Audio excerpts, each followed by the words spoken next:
Hello, and welcome to another live stream on a Wednesday. The aim of this live stream, if you have not seen it before, is to help you with your English. My name's Craig.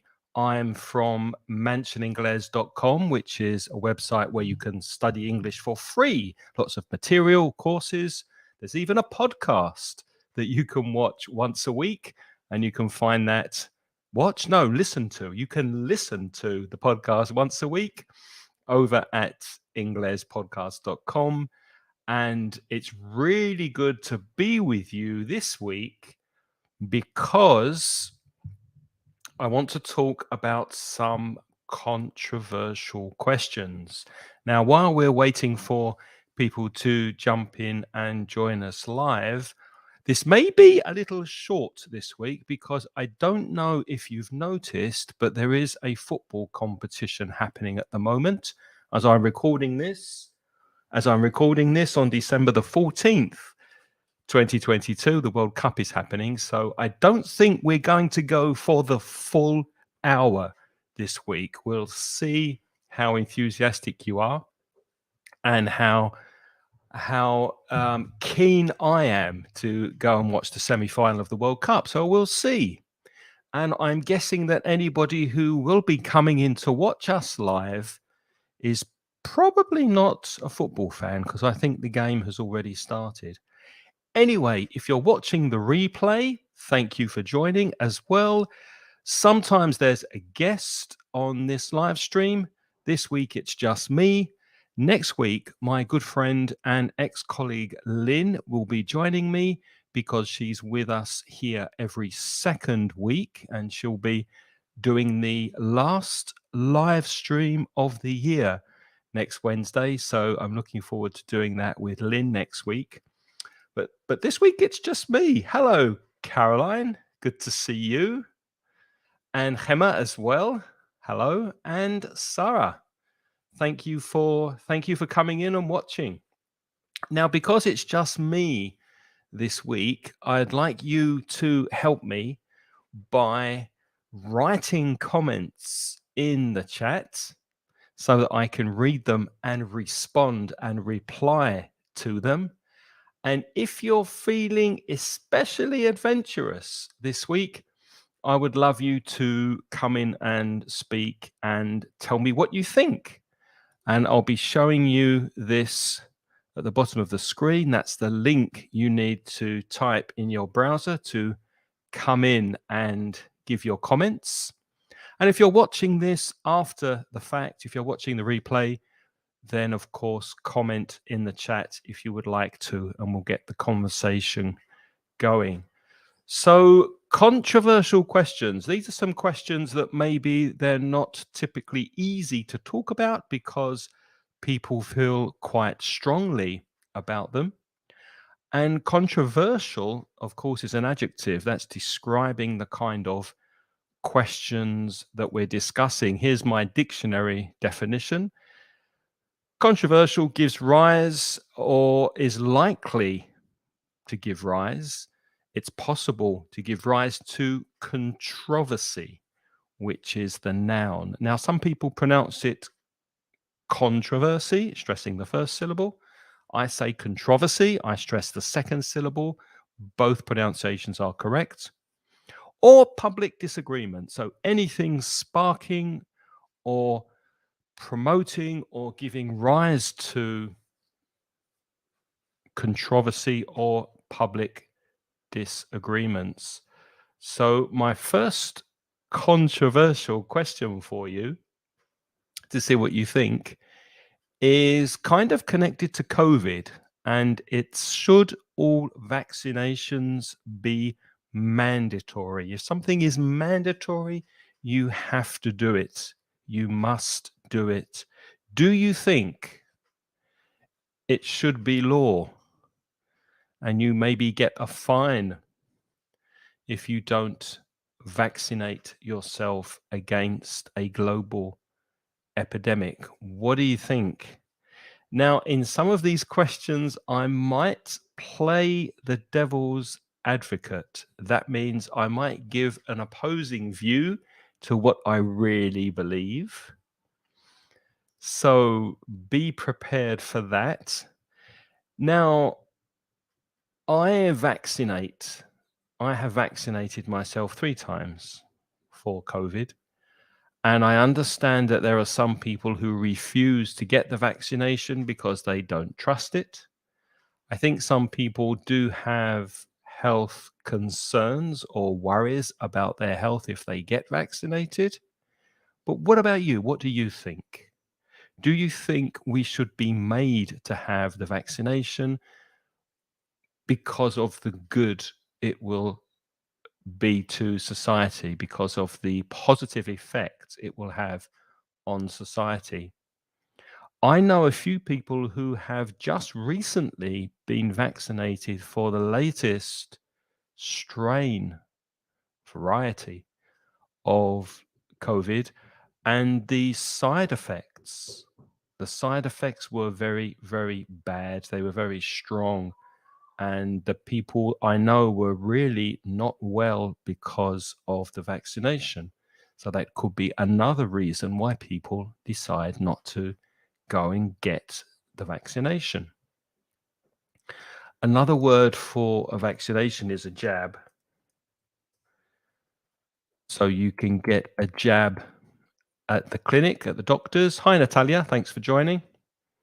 So, what do you think, Natalia, Sana, Gemma, Caroline? What do you think? Do you think all vaccinations should be mandatory? What's your personal opinion? Have you been vaccinated?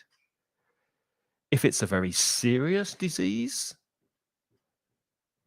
like Ebola, for example, should that be law to get vaccinated against? What do you think? Let me know in the chat. And if you want to come in and say hello, then of course you're welcome to join me here in the studio. I will put the link that you need to join also in the chat. So that's going out to Facebook and YouTube, wherever you happen to be watching. And let me know what you think. Now, when you're giving opinions, I'm going to introduce some expressions you can use. Some of these you may already know. Here, for example, you can say, as far as I'm concerned. So you can begin your opinion with that expression. As far as I'm concerned, I don't think vaccination should be compulsory. I think everybody should decide for themselves. So, as far as I'm concerned, could be a way that you express or begin to express your opinion. So, does anybody have any views on that? What do you think? Should vaccinations be mandatory? And also, should they be compulsory for children as well? So, not only for adults, do you think that children should be vaccinated? They are a group that spread disease quite easily in classrooms, in schools, when they're playing. They are not aware so much of social distancing, wearing masks. So, what do you think about kids as well? Well, as far as I'm concerned, I think. What's your opinion? And Caroline has an opinion. If you had asked me last year, I would have said yes. But now with new strains, I think not. I think not is correct, but I would probably say I don't think so. That's more common to say I don't think so. I think not is quite formal, but it's also correct. As far as I'm concerned, thank you. Fantastic. You used it. I won't take any more shots. Yeah, I was also thinking the same thing when I saw the way some of my friends had reacted to the recent jab.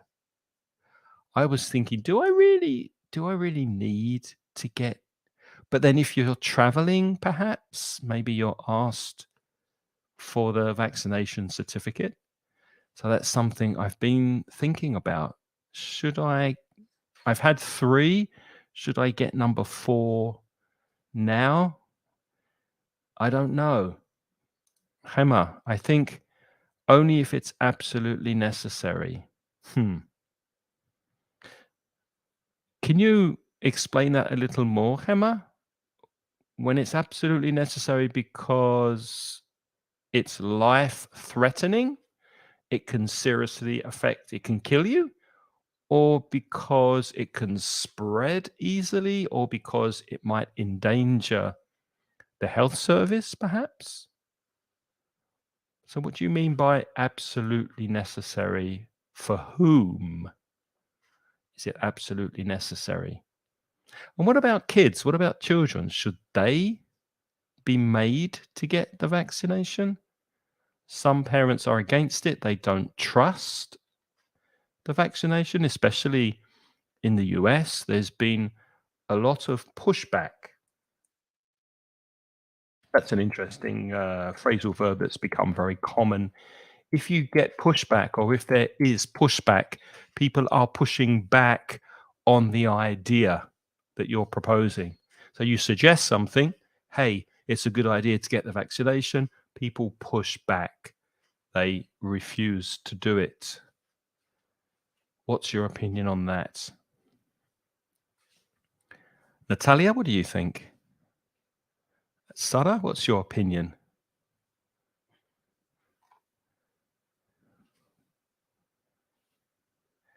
Again, if anyone wants to come in and say hi, there's the link at the bottom of the screen here. Just put that in your browser and I will bring you in to say hello. Or it's also in the chat room if you want to take the link and copy and paste it from the chat.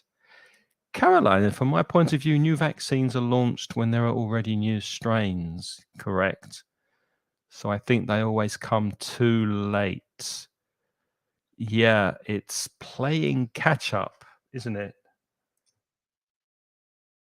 The expression to play catch up is you're always trying to catch up with the evolution of the virus, the new strains of the virus. That's very true.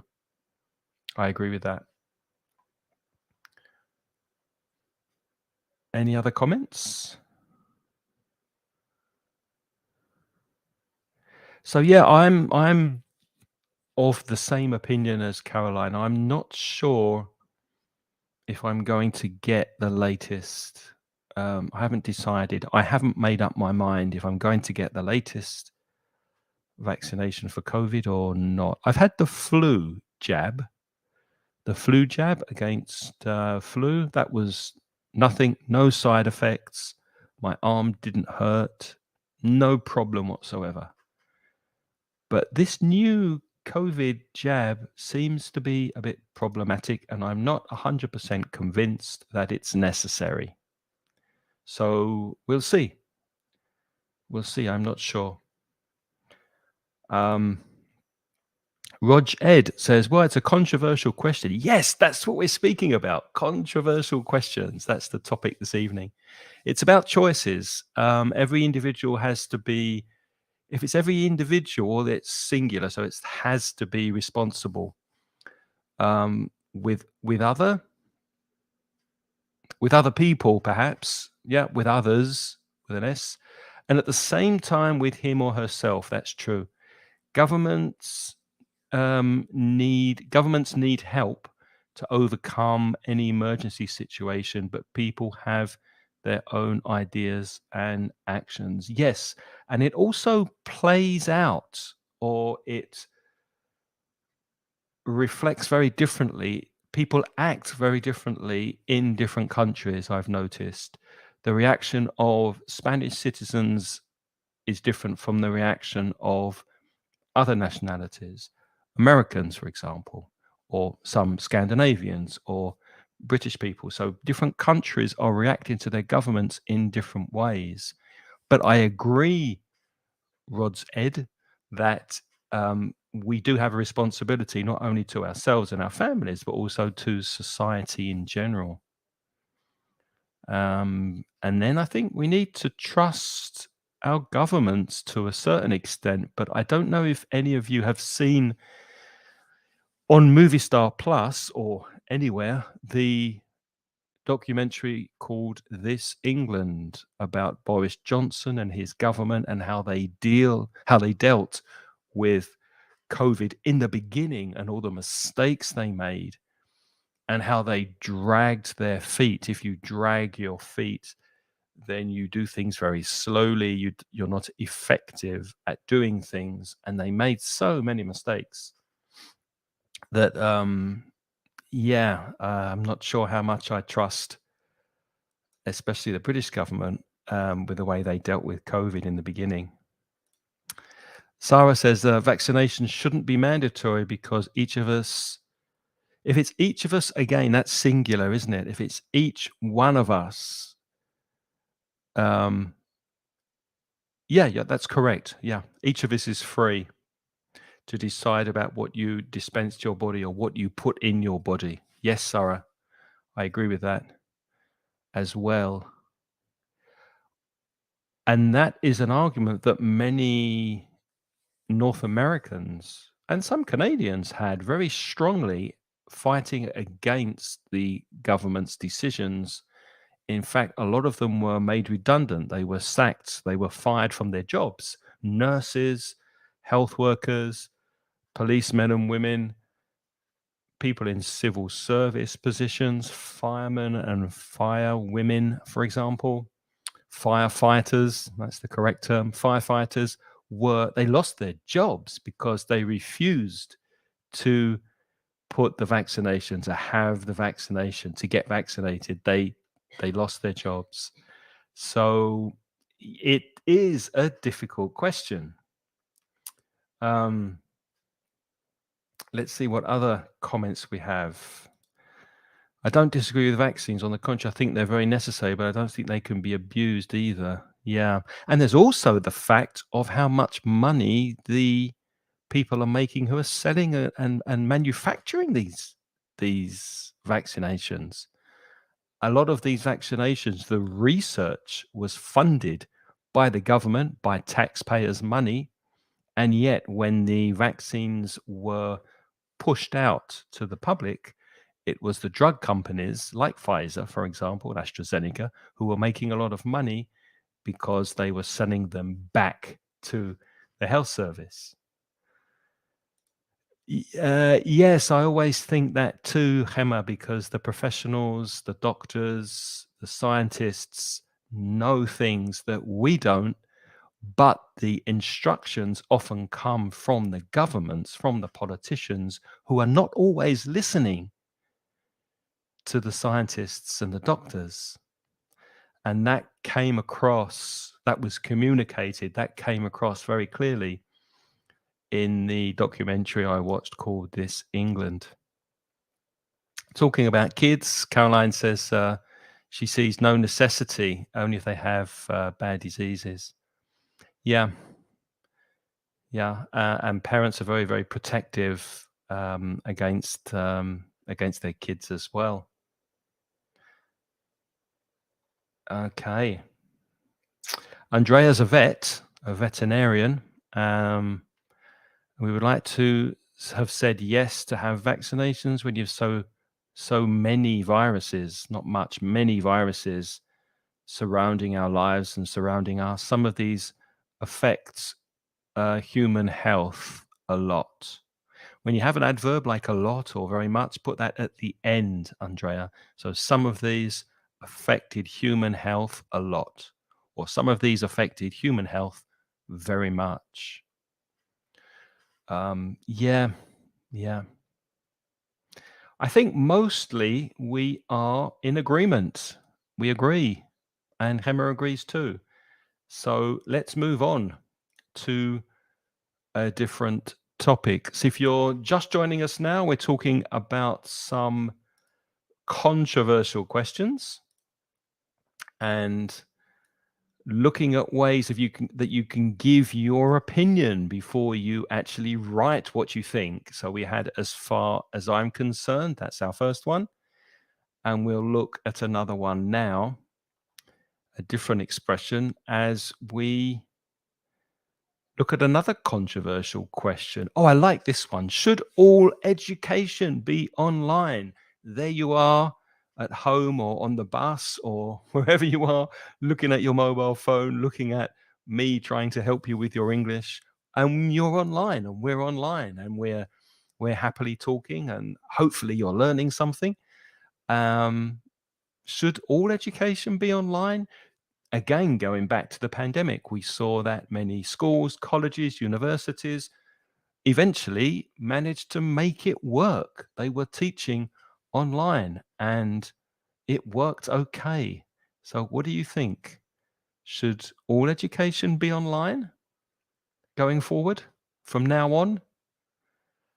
And apart from beginning your comment with, as far as I'm concerned, you can try this one from my point of view.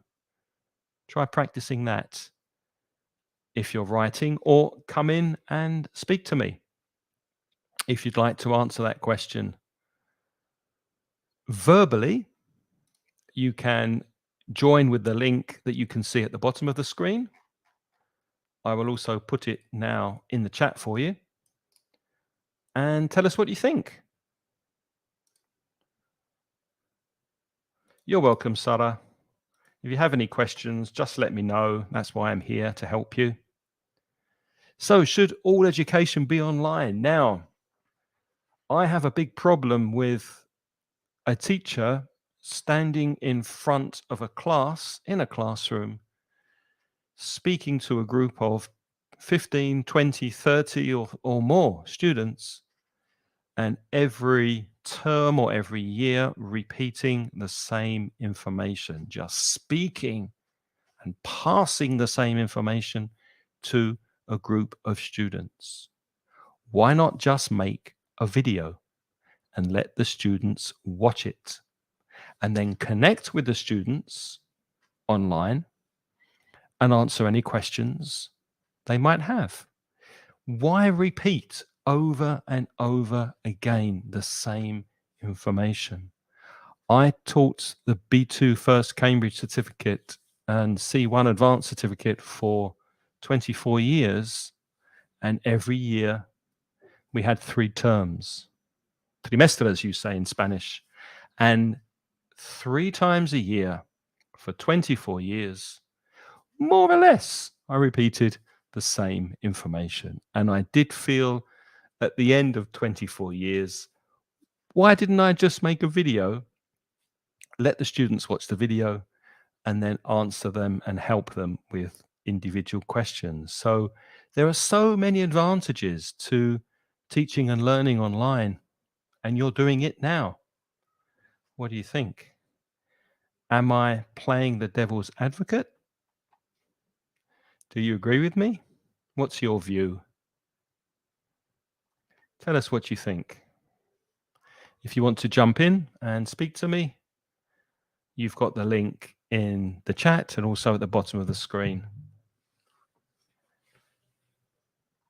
I like online learning. I didn't think I would, but I do. I like teaching online. I like learning online. This Saturday, I have signed up for a course and I am learning and studying online this Saturday for 3 hours, learning something new. I think it's fantastic. I can do it in my own time, at a time that's convenient for me. I don't have to drive somewhere, get on a bus. What do you think? Online learning, is it a good thing or a bad thing? Are you happy with the way you were taught at school?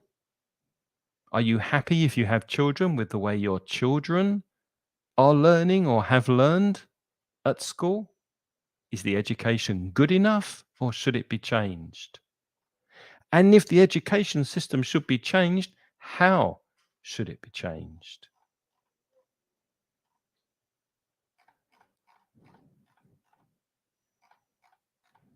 What's your opinion?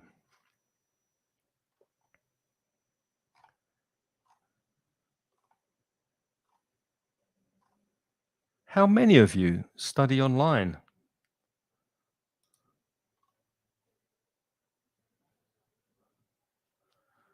Seems that you have no opinion about this.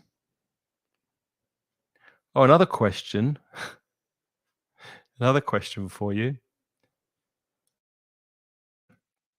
is, should students be allowed to grade their teachers?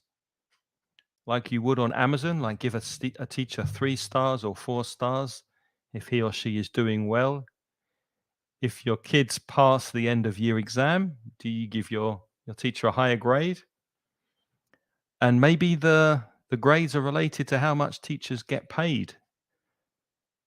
If the students get good grades, good marks, they get a raise in salary. And if the students don't do well, then teachers don't get much money. Would that make teachers work harder, in your opinion? Don't forget to start with, from my point of view, practice that expression and tell me what you think. Should all education be online? Andrea has an opinion. If we have the possibility to connect from home and learn, let's do it. Let's go ahead. Nevertheless, nice. I like that use of nevertheless. In other words, that being said, some people don't like and don't learn in the same way as others. Absolutely. So high schools, universities, and institutes should have both systems, a hybrid approach.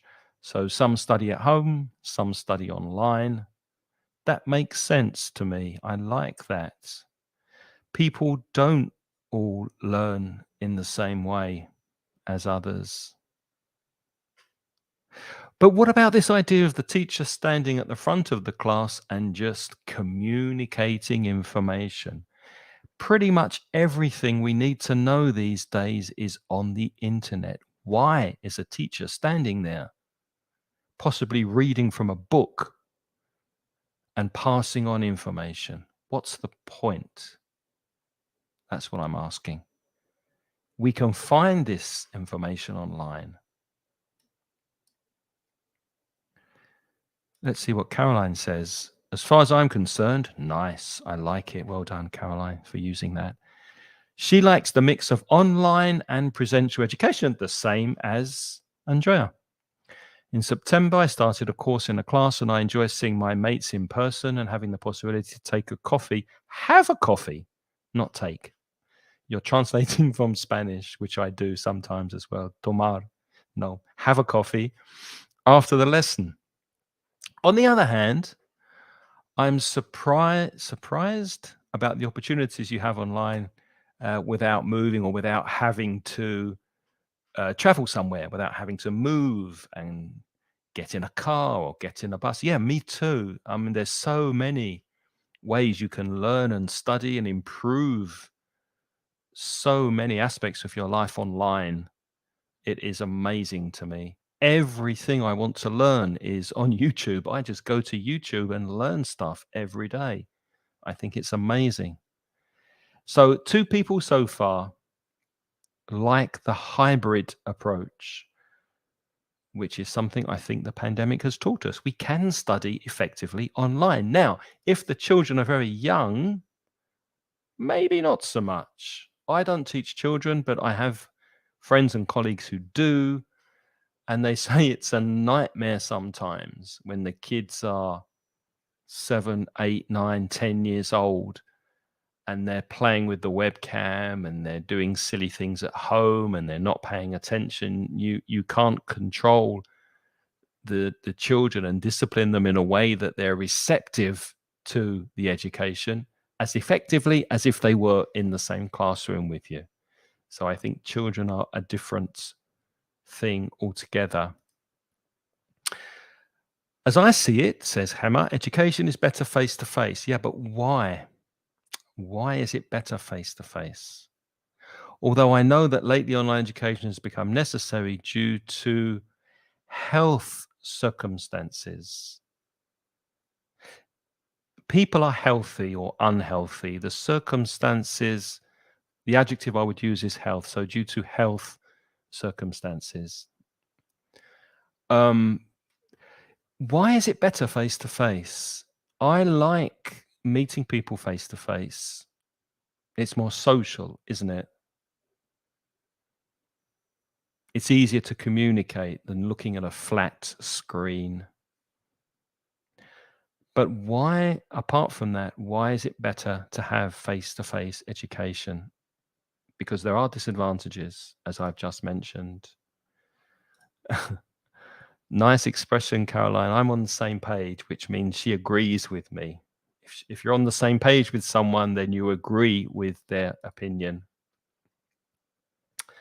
Sarah's a teacher. She says, from her point of view, she thinks that the education should be on site to improve relationships, but the education online is relevant and necessary for people who don't have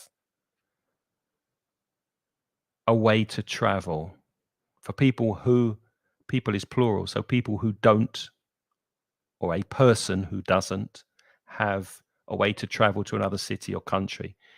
Just in this case, only in this case, I think it's important and the best option. Yeah. And I've heard that said before, because I don't teach children and I listen to teachers speaking about the children they teach. They say that the development of relationships, social interaction at an early age for children is really, really important. Possibly more important than the education itself, learning how to work in a group, learning how to be with people. And maybe now, Sarah, it's more important because of mobile phones and social media that are causing this distance between us. And I think affecting, this is my opinion, affecting the way we communicate in a negative way. We're not communicating as effectively socially as we were 15, 20 years ago. So I agree with that. Yeah. Yeah, people don't, yeah, if you imagine in developing countries, they don't have sometimes the possibility to travel easily to a school. And if they have a computer at home, then it's much better for them to get the education online. Elena, hello. From her point of view, Elena says that online education can be very convenient. Yes, as we mentioned before, the time of studying, not having to travel or commute to your school, not having to go somewhere is very useful. Hello, Eva. Good to see you. I'm glad that you are here as well. And Eva says, in her opinion, it's not good because she listened to a professional studio made for teachers. The classmate had lost 6 months or more due to online classes. They aren't prepared. They aren't prepared to pass a high level course. A professional studio made for teachers. Is that a course that teachers take ever? Is that a course to show teachers how to teach? A teacher's methodology course or something? Or were they younger students? See, I'm not convinced that studying online is less effective than studying in a classroom. In fact, especially if you're children and you're playing with your mobile phone under the desk and messaging your friends, I don't know. I'm not convinced. Spanish classmates, yeah, yeah. I don't know. I'm not sure. It's necessary to socialize with other people.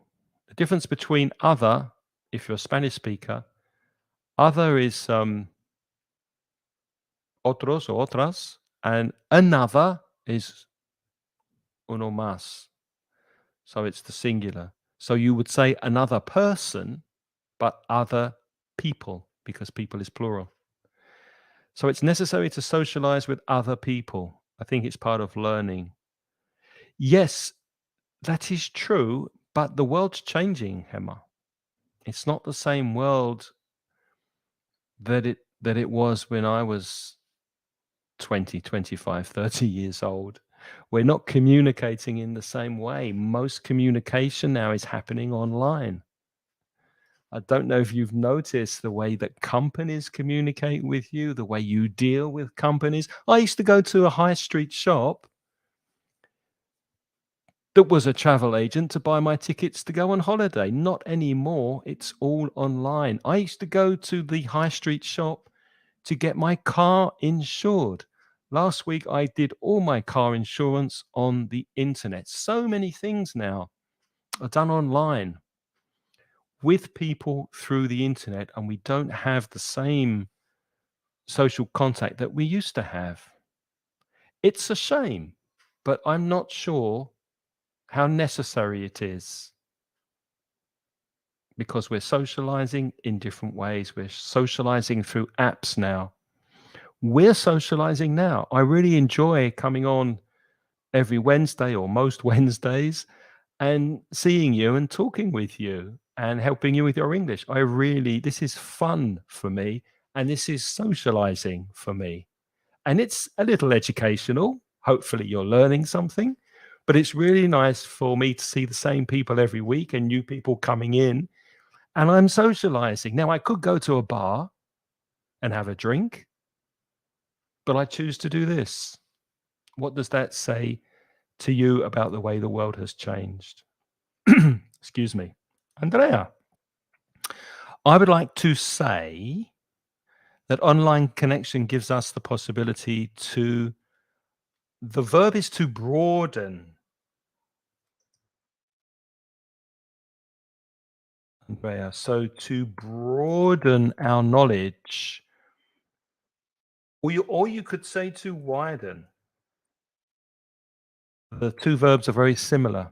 To make wide or wider is to widen, that's the verb, and to broaden is very, very similar. So the collocation is to broaden our knowledge or to widen our knowledge.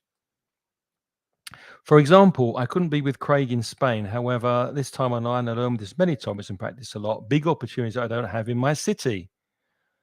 What's your city, Anjo? I can't remember. But that is another thing I love about this is that it's worldwide. It's around the globe.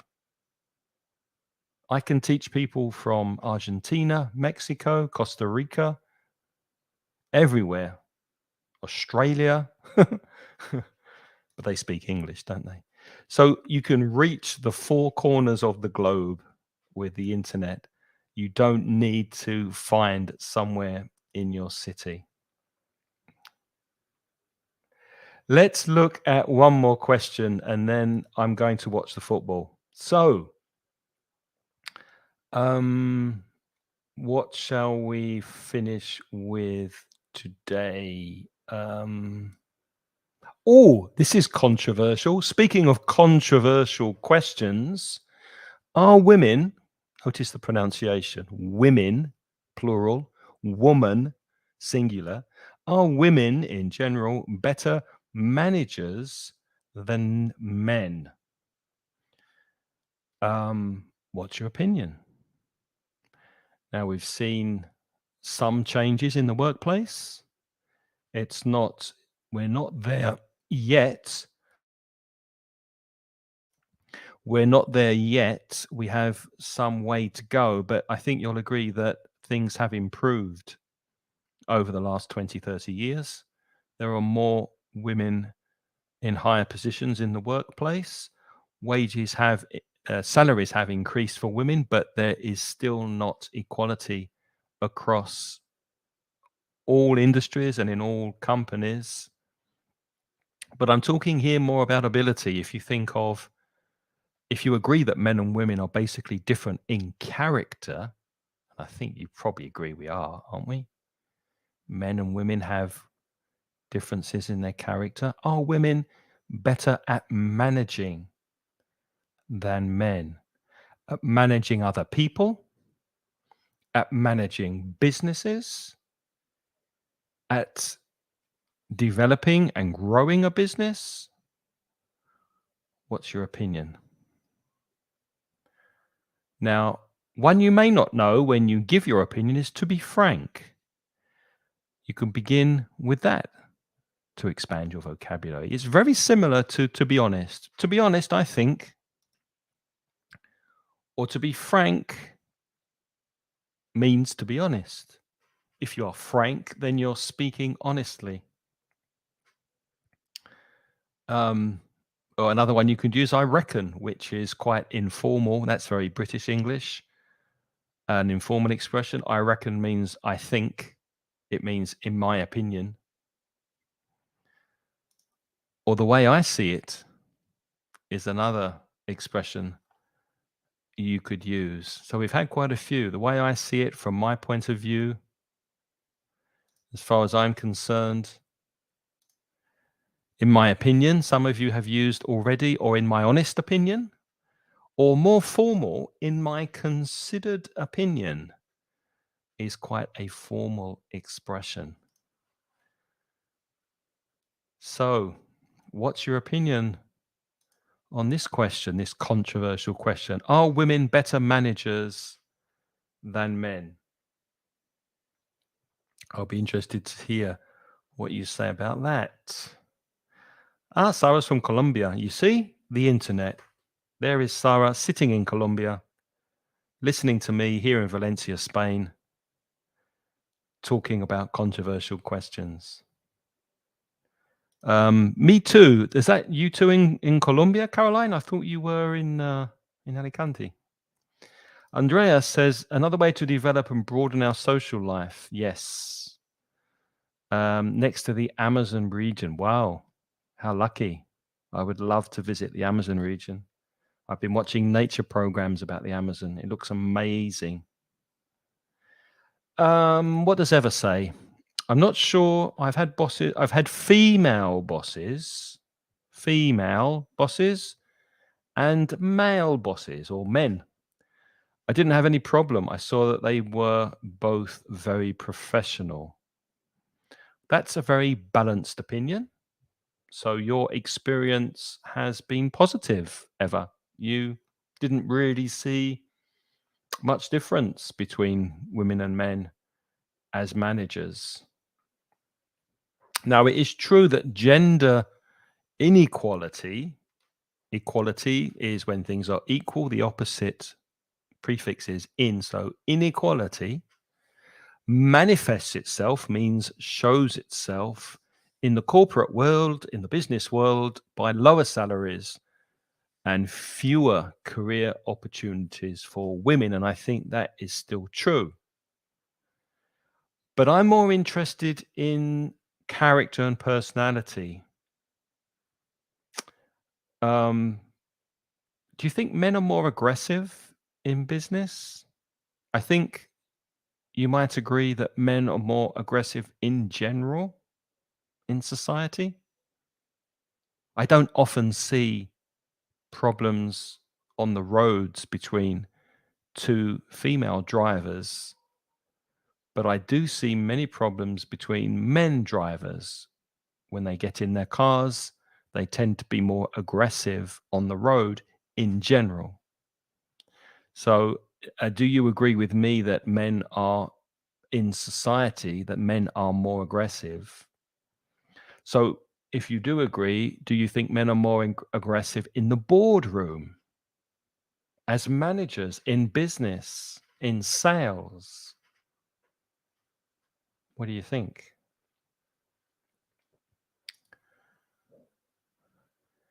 Thank you, Gemma. To be honest, I believe it will depend on the preparation of the person, regardless of whether they are a woman or a man. Yeah, well, they both take courses, don't they? They take managerial courses. They learn how to manage employees. Hi, Octavio from Mexico. Thanks for joining. So, I'm not sure. I have also worked with female managers and male managers, and like ever, I've been happy with both.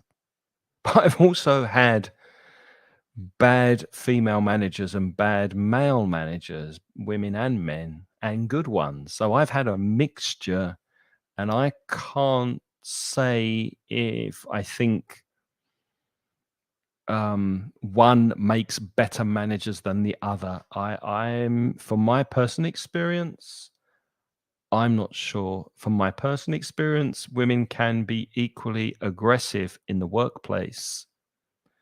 And being aggressive isn't necessarily negative, especially if you're in an industry where you need to be aggressive. For example, if you're an aggressive salesperson, that's positive, isn't it? You're selling, you're earning a lot of commission, you're improving the sales in the company. Elena reckons that both men and women can be good managers. It doesn't depend on the genre, on the gender. Genre is a French word which means type of, like the genre of a film could be science fiction or romance or westerns. And gender with a D, gender would be male or female. I would like to see more women managers or female managers than men. Yeah, maybe that would redress the balance. That's a nice expression. To redress balance is to, because if there's more men, if men are here and women are here, if you redress the balance, then you put the women up more. So you're balancing, you're making it fairer if you redress the balance. A difficult question. Yes, it's controversial. The way I see it, thank you for using that expression, Caroline. Women in managerial. The adverb is managerial. So managerial positions. Women in managerial positions have many male characteristics. Yes, that's true, isn't it? That is true. You think of female prime ministers and Ursula von der Leyen, what's her name? The head of the EU. Um, I mean, she is very assertive, isn't she? Von der Leyen. So she is in a position that you don't normally find women, and it's really good to see her there. But she does tend to have some male characteristics of being very assertive, being very, she's not aggressive, but she stands her ground. She's very firm, which I like.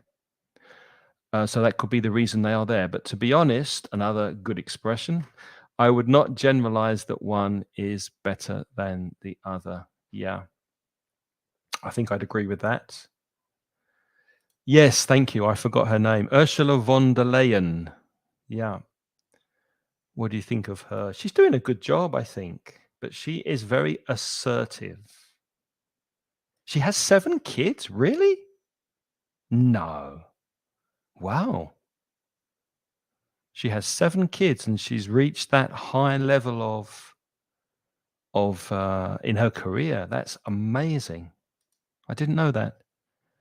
Many women are aggressive, says Gemma, because they because of the need to feel that they are as respected as men, and they need that armor, like protective armor, yeah, to protect themselves. That's an interesting point. Yeah, women are aggressive because they need to feel that they're as respected as men. So biologically, they're not as aggressive. I think that's what you're saying, Gemma. Naturally, they're not as aggressive, but they need to be in the workplace in order to show to compete with men for different positions. And Andrea, in my considered opinion, well, that's very formal and a very lovely expression. In my considered opinion, remember the ed on considered because it's the adjective. Women and men have different strengths. In English, we never make the adjective plural. It's not like Spanish where you need to put the S on the adjective and you say diferentes. It's always singular, different strengths. Women might be better in some subjects, such as the environment, health, and client attention. Yeah, client attention or in the service industry, perhaps because they are empathetic and they sympathize better than men, I think. They're easier to talk to. On the other hand, men can be better in business, industry, and sales, but this is not a rule to foster. Everyone again, singular, tercera persona singular. So everyone has, with an S, the possibility to improve as long as they want to. And that is a very, very good point, because even if you give men and women equality of opportunity, which means you say, yes, anyone, regardless of gender, can be a company manager, a farmer, a fireman, a construction worker, a nurse, a receptionist. You don't necessarily have the equality of outcome, which means that men and women tend to go towards, or they tend to gravitate to certain professions, even though they can choose what they want. For example, I think more women gravitate towards biology and some scientific areas, whereas more men gravitate towards the mathematics and physics, for example. You usually find more male firemen and you usually find more female nurses. But I think these days, anyone can be a fireman, anyone can be a nurse. So I think because of the characters of men and women, and maybe this is a controversial thing to say, I think men and women choose particular professions or areas of study depending on their character and their gender. So I don't know if you agree with that. Um, let's see to be honest, good. Well done, Sarah. In this world, it is necessary. Remember the subject. You need the subject it. It is necessary. More humanization. I'm not sure what you mean by humanization.